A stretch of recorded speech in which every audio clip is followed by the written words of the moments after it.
How are you? Good to see you. And I think this is such an important topic to talk about because leaders, managers, entrepreneurs, business owners, right now, the coronavirus, everyone is staying at home.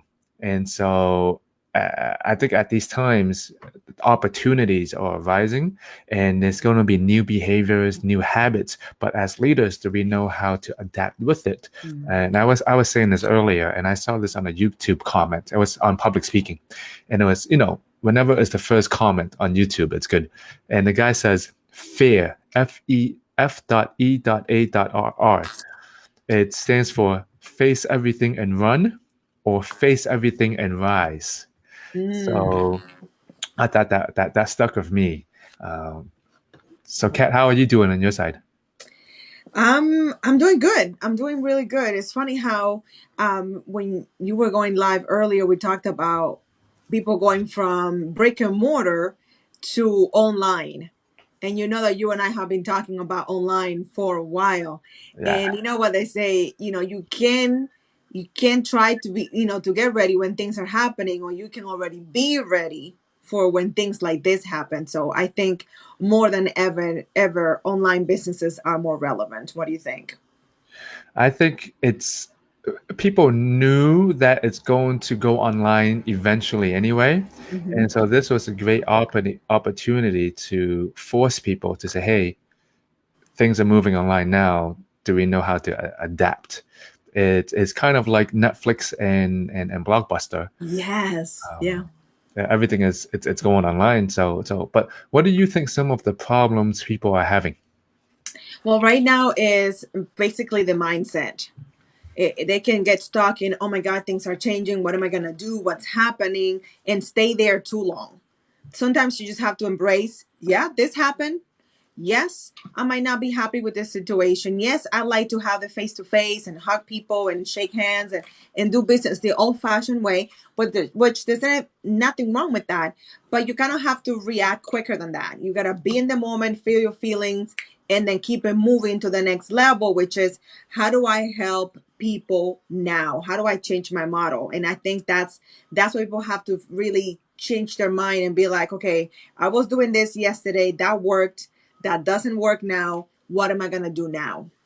Yeah, yeah. And this reminds me of there was a time when I was teaching a training, and when I got it was in the middle of nowhere in Massachusetts. And when we got there, there was a thunderstorm the night before, and all the power was off. And Mm. so no one can use PowerPoint. There's no on-screen thing. And do you know how I felt at that time? I was super excited because I felt like, oh man, the best time is when things are going wrong, but how can we still make it better?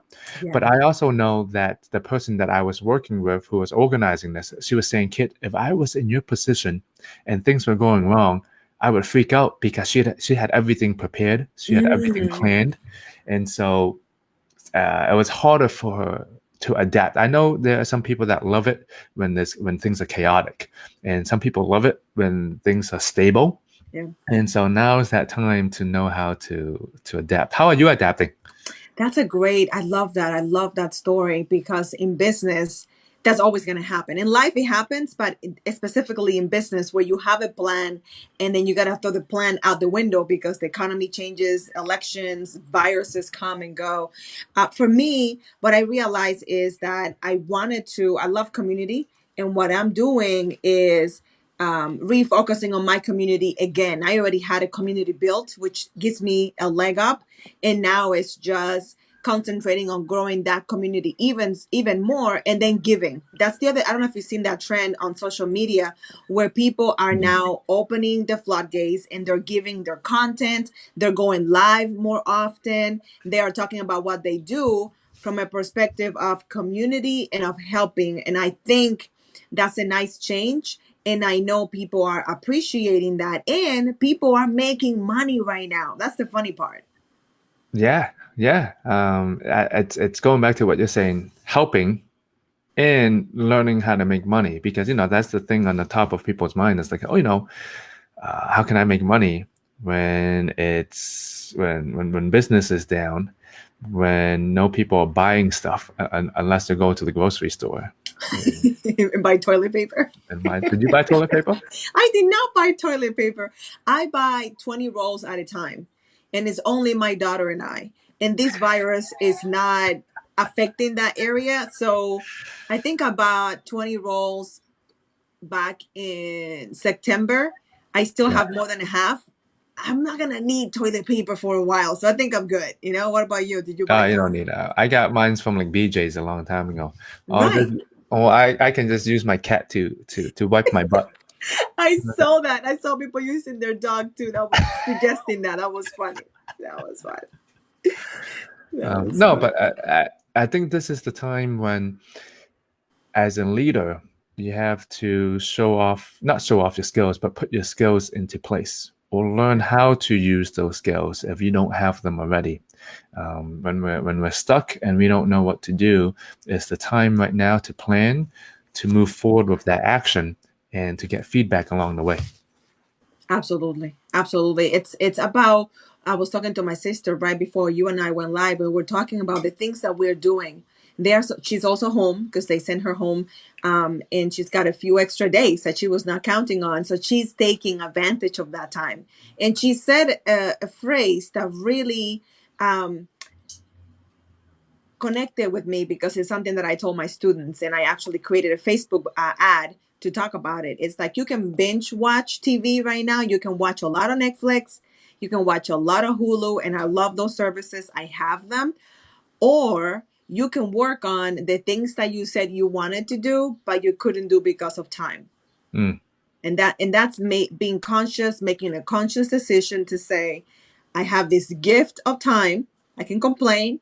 I can scroll for hours, like you were saying earlier, and seeing an update. Nothing's changing every second. Or you can read a book. There's a new book coming out today that it's coming out. I cannot wait. It's coming out at 2 o'clock today. What is it? Traffic Secrets by Russell Brunson. People Oh, are at the ready waiting to buy it because what happened was, and Russell Brunson is amazing, and he doesn't write books very often. So people have put bonuses around this is the genius of that. People have put bonuses around his book. So he's giving his book away for free, and all you have to do is pay for shipping. And that's the deal that everybody has.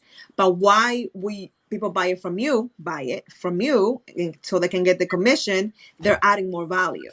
So there's many of us that will be buying the book several times and just gift it to our friends and to our communities because of the bonuses. So how do you take advantage of your time and get people to connect with you because of what you're offering? That's what I'm seeing that I'm really excited about. yeah. I think it's going back. I like your mindset. A lot of people should adopt your mindset. It's what can you, going back to the offer, how can you help people? Again, it's not making money. It's how can you help people with the new problems that are coming up? And that's a good entrepreneurial mindset. Whether you're an entrepreneur, you're listening to this, you're an entrepreneur or not. How can we help ourselves? How can we help others solve our problems? Right. Yeah. So Mm, I was just saying, I said in the video, if you're helping people, you're making money. If you're making money, you're helping people. It is that simple. We sometimes want to complicate it. So I want to share this with people that are watching right now and they're thinking, how do I make money right now? Which is important. We're not going to say that it's not important, but I want you to reframe that question. How do I help people? There is something that you know how to do really well. I talk about it all the time. I actually wrote a book about it. How do you teach people what you know how to do? And I was talking about someone yesterday. There was a friend of mine's lost her mom, and yesterday actually, which is really unfortunate. And now she has to deal with all that stuff: the funeral, the box, the arrangements, all the things. I don't know anything about it because I haven't lost mhm. anyone as an adult. The person that I was talking to, she has lost quite a few people, and she was telling me, "Oh well, you do this, you do that, you do that, you buy this insurance," and I was like, "Girl, that's a book." I was like, you got to put that together because people like me, we don't know anything about that. And right away, I'm thinking, that's how we all should be thinking. If I know how to do anything like funeral arrangements or what kind of insurance to buy, what questions to ask the person that sells me the insurance, and you put that together in a quick audiobook or a quick ebook that I can consume in 15 minutes, I'll give you $15, $20 for that because you saved me the time to go to Google and find all that out and make all the mistakes because you already did it. Now you have the expertise because unfortunately you lost so many people. You have put this into practice many times. Does that make sense? Oh yeah, that makes a lot of sense. Well, Kat, I don't want to take up too much of your time today. Yeah. Any last words or any thoughts? Help people. Mm. There are people that need help. Be available. One thing I tell my students all the time: be human. You see someone that is posting and they're having a hard time, give them a virtual hug. Say, "Hey, I feel you." DM me. People are doing a lot of DMs right now. Be human. Be kind. We're still human beings, so let's just continue to do that. All right, cool. Thanks, Kat, for popping Thank you on. so much. Of course, my pleasure. Be human.